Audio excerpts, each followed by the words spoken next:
저희가 그 이사야서를 이렇게 배우고 있는데요. 오늘 그 8과입니다. 내 백성을 위로하라 이런 제목으로 이렇게 공부를 하는데요. 이사야 40장이 오늘 이번 주에 공부하실 그 내용입니다. 근데 기억제를 잠깐 제가 읽어드리겠습니다. 이사야 40장 9절 말씀입니다. 너는 높은 산에 오르라. 아름다운 소식을 예루살렘에 전하는 자여, 너는 힘써 소리를 높이라. 두려워하지 말고 소리를 높여 유다의 성읍들에게 이르기를 너희의 하나님을 보라 하라. 네. 이사야서는 이제 이 내 백성을 위로하라. 이 이렇게 제목을 좀 더 이해하기 위해서 하나 이제 세계에서 나오는 이야기인데요. 실제 있었던 일이에요. 그래서 2차 세계대전 당시에 일본이 이렇게 어떤 굉장히 야망을 가지고 이렇게 전쟁을 일으켰는데, 그때 이제 일본이 굉장히 많이 이렇게 확장이 되고 이제 전쟁을 굉장히 여러 곳에서 벌였는데, 그때 당시에 그 괌에서 일본 사람 그 요코이 쇼이치라는 일본 그 하사 정도 되는 사람이 이제 어쨌든 괌 미국 영토잖아요. 이렇게해서 이렇게 가서 이제 그 전쟁을 하다가 뭐 본인은 이제 거기서 전쟁을 이제 하고 있는데, 사실 1945년 이제 8월달 무렵에 일본이 패망을, 이제 원자폭탄이 떨어지고서 일본이 항복을 했잖아요. 거의 패배를 했는데, 그때 이제 이 괌 그 밀림 속에 파병이 돼서 전투를 하다가 이 요코이 쇼이치라는 이 사람과 몇 사람이 거기서 전쟁을 하다가 이제 계속 전쟁이 있는 줄 알고 이 사람들은 계속 이제 숨어서 살고 그랬어요. 근데 미군 그 비행기에서 삐라를 뿌렸어요. 일본이 이제 망했다. 이렇게 이제 그 삐라를 뿌렸는데 이 사람이 그 받고도 믿지를 않는 거예요.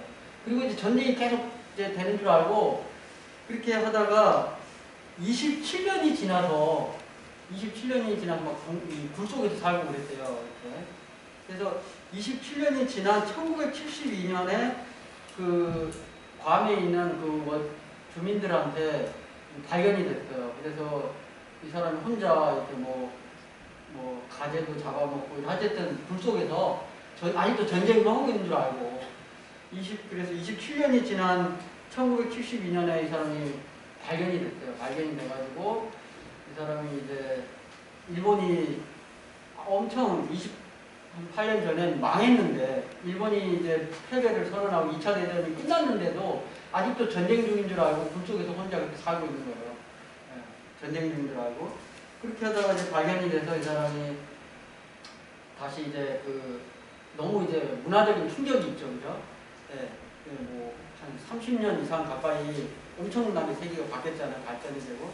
그래서 이 사람이 이제 일본으로 다시 갔는데, 이 사람이 발견됐을 일본으로 가서 한 말이 이래요. 내가 살아 돌아와서 미안하다. 이런 얘기를 했대요. 그래서 이게 실화인데, 이 사람이 일본이 망했는데도 불구하고 그 동굴 속에서 전쟁 중인 줄 알고 그렇게 불안해하고 피해가면서 그렇게 살았다고 그래요. 짐승 이렇게 잡아먹으면서 살고 목숨을 이렇게 유지하고 그렇게 살았다고 그러는데, 우리가 생각할 때 이 사람 정말 미련한 사람 아니야? 사람이 이렇게 어리석을 수가 있어? 이렇게 얘기할 수 있는데, 사실 그 미군 비행기에서 일본이 망했다는 그런 어떤 소식이 들렸을 때 그 사람이 그걸 믿었으면 어떻게 해요? 그런 생각을 안 해도 되잖아요. 그죠? 안 해도 되는데 그걸 안 믿었던 거죠. 일본이 망했다는 걸 안 믿었기 때문에 계속 그 사람은 그렇게 산 거예요. 그래서 오늘 내 백성을 위로하라 이 제목이, 사실 이사야서가 이제 제가 이렇게 공부를 해보니까 이게 세 부분으로 나눠질 수 있다고 그래요. 전체 이사야 책을. 그래서 1장부터 35장까지는 이스라엘 백성들의 그 범죄와 책망에 대한 심판, 이런 경고, 심판에 대한 그런 이야기들이 쭉 나온다고 합니다. 1장부터 35장까지. 그 다음에 36장부터 39장까지가 이제 그 사내립 이 침공을 하고 히스기야가 이제 병에 걸리고 또 회복되고 또 바벨론 사신들이 왔을 때, 그러니까 여러 가지 어떤 역사적인 이야기들이 36장부터 39장까지 나오고, 그 다음에 이제 마지막 셋째 부분이 40장부터 66장까지. 여기에는 하나님의 약속이 있어요. 이제 심판을 받고 뭐 역사적인 그런 과정들을 다 거쳤지만, 이제 마지막에 그 40장부터 66장까지는 하나님의 약속이에요. 너희가 비록 그렇게 어렵게 뭐 포로로 잡혀가고 침공을 당하고 그렇게 어려운 고난을 겪지만 하나님께서는 너희를 회복시켜 줄 거다. 메시아가 오고 너희 나라가 다시 회복되고, 이러한 약속의 이야기들이 이렇게 더 많이 이렇게 차지하고 있는 그런 것들을 볼 수 있습니다. 그래서 이스라엘 사람의 어떤 미래, 그 다음에 원수들에게서부터 구원을 받을 것이고, 나중에 메시아가 올 것이다. 이러한 하나님의 회복에 대한 약속들이 이렇게 있는 세 부분으로 나눠진다고 합니다. 그래서 오늘 내 백성을 위로하라. 이게 너희가 고난 중에 있지만 결국 하나님의 약속이 있고 너희가 그것을 믿고 순종하면 다시금 너희가 회복이 되고 위로와 용기가 희망이 있다는 그러한 제목을 오늘 이 교과 공부에서 이렇게 이야기해주고 있는 것 같습니다. 이 예수님이, 그러니까 이제 보면은, 예수님이 오셨을 당시에 예수님보다 먼저 이렇게 그런 역할을, 길을 준비시킨 사람이 있었죠. 누군지 아세요? 침례 요한. 침례 요한이 예수님이 오실 때쯤에 이제 뭐 시기적으로 조금 더 앞서서 백성들을 회개시켰어요. 그래서 광야에서 외치는 자의 소리가 있어서 이르되 너희는 주의 길을 준비하라. 그가 오실 길을 곱게 하라. 예수님이 오시기 바로 이제 예수님 활동하시기 전에 침례 요한이 그 예수님의 길을 준비시키기 위해서 회개의 기별을 전했어요. 굉장히 그 책망의 경고의 메시지, 회개의 메시지를 굉장히 전했어요. 회개하라, 천국이 가까웠다. 침례 요한이 외친 기별인데, 침례 요한이 그렇게 외쳤던 것은 우리가 이스라엘 백성들이 과거에 사실 뭐 포로 생활을 많이 했잖아요, 그죠? 애굽에서도 그런 과거 역사에서 애굽의 노예 생활도 했고, 또 이 다른 나라 아수르에 대한 그 포로 생활 뭐 짓밟히기도 하고, 또 바벨론에 또 포로가 되기도 하고, 그런 여러 가지 어떤 역사적인 사건들 속에서도 그들이 희망을 놓지 않고 기다리던 그런 또 구원에 대한 기별, 희망에 대한 그 기별이 있었고, 또 가장 최종적인 것은 메시아가 온다는 거예요. 메시아가 온다는 그 기별인데, 그 전에 이제 강 목사님께서 한번 말씀하신 기억이 나는데, 뭐 높은 사람이 우리 동네에 온다 그러면, 그죠? 뭐 길을 닦고 뭐 정말, 그죠? 뭐 다시 뭐 깨끗하게 청소하고 그렇게 했다는 이야기를 제가 들은 기억이 나는데, 왕이 온다고 그러면 어떻겠습니까? 그죠? 정말 그 길을 정말 깨끗하게 다 평탄하게, 왕이 지나가는 그 길을 뭐 우퉁불퉁, 그죠? 이렇게 하게 할 수 없잖아요. 그런 것처럼. 근데 이제 사실 하나님께서 이 땅에 오실 때 뭐 길이 울퉁불퉁하고 이런 건 필요 없어요. 그쵸? 하나님은 뭐 그런 거에 개의치 않으시는 분이고, 하늘로 오시기 때문에 뭐 길이 뭐 울퉁불퉁하고 이런 건 상관이 없는 분이세요. 그런데도 그런 표현을 쓴 거는 우리가 어떻게 해요? 회개. 그래서 여기 그 111쪽에 보면, 묵상 바로 밑에 보면, 길을 평탄하게 하는 일은 하나님이 주시는 용서와 임재의 위로를 얻기 위해서 기꺼이 죄로부터 돌이키는 회개를 의미한다, 이렇게 말씀하셨어요. 하나님은 이 땅으로 오시지 않기 때문에 뭐 길이 평탄하고 울퉁불퉁하고 이런 건 상관없어요. 근데 그 의미가 영적인 의미인데, 우리가 죄로부터 회개하고 또 돌아서는 것, 그것을 평탄하게 한다라는 이런 표현으로 쓰신 거예요. 진짜 길을 그렇게 하는 게 아니고, 우리는 영적인 의미로 받아들여서 우리가 정말 회개하고 또 예수님 마음을 받아들이면 우리의 어떤 그런 길이 평탄해지는 것처럼 우리가 하나님의 길을 준비하는 그런 과정이 된다. 이렇게 이해를 하시면 좋을 것 같습니다.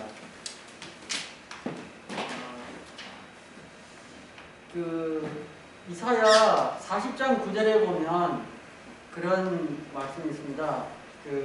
아름다운 소식을 전하는 자여 너는 높은 산에 오르라. 아름다운 소식을 예루살렘에 전하는 자여 너는 힘써 소리를 높이라. 이런 말씀이 나옵니다. 그래서 어떻게 보면 복음을 전하는, 그렇죠? 구원의 기별을 전하는 사람의 모습이 나와요. 그래서 우리가 예수님께서 이 땅에 오실 때 아름다운 메시아의 기별을 전했던 것처럼 우리도 이제 예수님이 다시 오신다는 것을 우리가 그죠? 전하고 또 예수님을 아직 알지 못하는 사람들이 전하는 게 되는데 이 복음의 기별을 전할 때 우리가 그러한 역할을 해야 되는 것을 우리가 알 수 있습니다. 그래서 이제 예수님께서는 이 땅에 오셨을 때 백성들을 속량하기 위해서 우리를 이렇게 부르셨다는 것. 예수님이 이 땅에 오셨을 때도 시몬과 안나 있죠. 예수님을 알아본 사람이 몇 명 안 됐어요, 그렇죠? 그때 이제 목자들하고 또 예수님 이 땅에 태어나셨을 때 양을 치던 목자들, 그다음에 시몬, 또 안나라는 선지자가 있었는데 이런 분들은 몇몇 사람들 소수지만 예수님을 알아보고 그분을 인정하고 그분의 길을 마음속에 받아들인 사람들이에요. 그런 것처럼 우리가 예수님의 그 재림을 마지막 때 전하기 위해서 우리가 그런 역할들을 해야 되는 거죠. 그리고 또 예수님께서 부활했을 때도 그 예수님의 부활을 제대로 깨닫고 또 마음에 이렇게 여겼던, 마음에 간직했던 사람들이 있는데 예수님이 부활 후에 가장 먼저 그것을 알게 된 사람이 막달라 마리아, 그죠? 무덤에 갔을 때 무덤이 열려 있고 천사가 예수님 부활했다는 걸 알려줬을 때 막달라 마리아가 그것을 제일 먼저 깨달았잖아요. 어쨌든 우리가 마지막 때 예수님의 재림을 전하기 위해서 우리가 그러한 역할들을 해야 될 것이라는 그런 것들을 알 수 있습니다. 이 이사야서 40장에 보면은 이렇게 쭉 31절까지 이사야서 이렇게 쭉 40장의 구조를 보면 이게 구조가 하나님의 자비와 능력이 계속 이렇게 문학적인 구조라고 그러죠. 문학적인 구조가 이렇게 하나님의 자비가 나오고 그 다음에 하나님의 능력이 나오고 또 하나님의 또 다른 형태 하나님의 자비가 나오고 또 하나님의 능력이 나오고 이런 식의 문장의 어떤 내용적인 면에서 구조가 그렇게 배치가 되어 있다고 합니다. 그래서 그 114페이지에 보면 이제 그런 부분이 좀 이렇게 문장의 어떤 이사야서의 40장의 어떤 구조가 좀 나오는데 그런 것들이 참 어떤 하나님의 자비와 능력을 굉장히 강조하고 있는 그런 것들을 볼 수가 있습니다. 그래서 이제 저희가 쭉 보면은 어쨌든 하나님은 자비로우신 분이에요. 능력과 또 자비로우심이 많으신 분이라는 것을 알 수 있습니다. 그래서 여기 보면은 저희 성경 주석을 잠깐 찾아보니까요. 이사야 40장 27절에 이런 대한 말씀이 있는데 하나님은 모든 것을 보시고 모든 것을 아시고 모든 것을 고려하신다. 그분은 과거와 현재와 미래의 모든 요인을 면밀히 검토하신다. 그분이 고려하지 않으시는 것이 없고 그분이 주목하지 않으시는 사항이 없다. 그분이 하시는 일은 모두 현명하고 바르고 의롭고 선하다. 예. 우리가 가끔 이렇게 이야기할 수 있어요. 내가 이렇게 고난을 겪고 어려운 것이 왜 하나님은 몰라주시지? 예, 가끔 그럴 때가 있잖아요. 그런 마음이 들 때가 있으실 수 있어요. 왜 내 이 억울함이 하나님은 몰라주시나? 뭐 이렇게 생각하실 수도 있어요. 그러나 하나님께서는 그런 것들 다 알고 계세요. 제가 좀 전에 성경 주석의 말씀을 좀 말씀드린 것처럼 하나님은 우리 모든 것을 다 알고 계세요. 그래서 그렇지만 우리가 잠깐 그런 생각을 한다 할지라도 하나님은 우리의 더 많은 시간을 앞으로의 많은 시간을 내다보시고 알고 계시기 때문에 우리가 그 하나님의 자비로우심과 그 능력에 우리가 의지해야 돼요. 맡겨야 돼요. 그 순간에 원망하거나 또 불평하거나 이렇게 하지 않아야 될 것이라고 생각을 합니다. 그래서 그러한 것들을 우리가 생각할 수 있는데요. 시편 147편 3절에서 5절에 보면 이런 말씀이 있어요. 이제 보면 백성을 위로하고 자비로우신 하나님이시라는 부분에 있어서 제가 생각할 수 있었던 부분이 시편 147편 3절에서 5절에 보면 상심한 자를 고치시며 그들의 상처를 싸매시는도다. 별들의 수요를 세시고 그것들을 다 그 이름대로 부르시는도다. 위대하시며 능력이 많으시며 그의 지혜가 무궁하시도다 이렇게 말씀하고 있습니다. 그래서 우리가 때로는 하나님은 어디 계시나? 하나님은 왜 이렇게 나를 몰라주시나? 또 내 어려움을 이렇게 그냥 이렇게 계속 보고만 계시나? 이렇게 생각할 수 있지만 하나님은 그런 분이 아니시다는 거죠. 우리가 모든 것을 다 알고 계시고 또 가장 선한 것을 알고 계시고 가장 좋은 것이 뭔지를 알고 계신 하나님께서 아직도 우리와 함께 계시고 인도하고 계시다는 것을 우리가 믿으면 큰 힘이 되고 용기가 될 것이라고 생각을 합니다. 그래서 이제 또 하나 이제 말씀드리고 이제 마치려고 하는데요. 우상 숭배에 대한 문제가 있습니다. 이스라엘 백성들도 옛날에 하나님을 섬겨야 되는데 우상을 많이 섬겼어요. 그리고 이렇게 이방 신들도 많이 때로는 섬기기도 하고 그래서 많은 어려움을 겪고 그렇게 했었습니다. 근데 오늘날 우리도 그러한 우상 숭배에 빠질 수가 있어요. 이 우상이라는 게 그냥 뭐 돌로 그죠? 만들어서 이렇게 그 섬기고 절을 하고 이런 게 우상이 아니고 요즘의 우상은 내 마음속에 하나님보다 더 관심을 갖고 하나님보다 더 이렇게 시간을 뺏고 이런 것들 그것이 바로 우상이 될 수 있어요. 이제 보면은 그런 게 많이 있어요. 보이지 않는 더 많은 것. 또 물질적인 것이 될 수도 있고 보이지 않는 어떤 것들이 내 생각을 자꾸 뺏어가고 하나님께로부터 돌아서게 하는 것들이 많이 있을 겁니다. 개인적으로 그러한 것들을 좀 생각해 보시면 좋을 것 같아요. 내 우상이 혹시 하나님보다 더 많은 나의 시간을 뺏고 있는 그러한 것들이 있지 않는지 그러한 것들을 좀 한번 생각해 보면 좋을 것 같아요. 그 어떤 형태든지 우상이 될 수 있고 또 그것이 하나님께서 멀어지게 하는 것이라면 그것을 제거해야 되는 것, 그것을 없애야 되는 것이 하나님 앞에 바른 우리의 모습이라고 생각합니다. 어떠한 것이 됐든지요. 오늘 그 내 백성을 위로하라 이러한 비록 어려운 포로 생활 또 힘든 생활 이러한 것들을 겪은 이스라엘 백성들이지만 하나님께서는 회복의 약속, 생명의 약속을 갖고 그들을 인도하시고 자비를 베풀고 은혜를 주시기 위해서 기다리고 계신다는 그러한 약속을 해주신다는 것을 우리가 기억하면 좋을 것 같습니다. 그래서 그 이사야서 40장의 기별이 오늘 우리에게 얼마나 더 이렇게 하나님께 나아갈 수 있게 하고 또 그 약속을 강하게 붙잡을 수 있게 하는지 우리가 깊이 생각한다면 좋을 것 같습니다. 이상으로 기도를 마치고 기도하겠습니다. 하늘에 계신 아버지 하나님, 저희가 오늘 이사야 40장에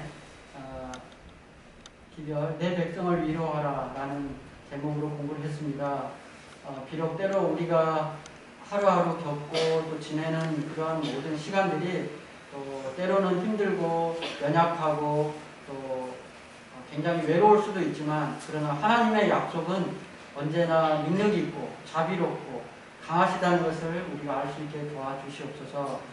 우리가 늘 하나님의 그 약속 안에서 강하고 또 믿음을 더욱더 키워가는 저희 모든 교우님들 될 수 있도록 도와주시옵소서. 오늘 이 안식일에 하나님의 귀한 은혜와 평안과 회복하심이 우리 모든 교우님들에게 함께하여 주시옵기를 우리를 사랑하시는 예수님의 이름으로 기도드립니다.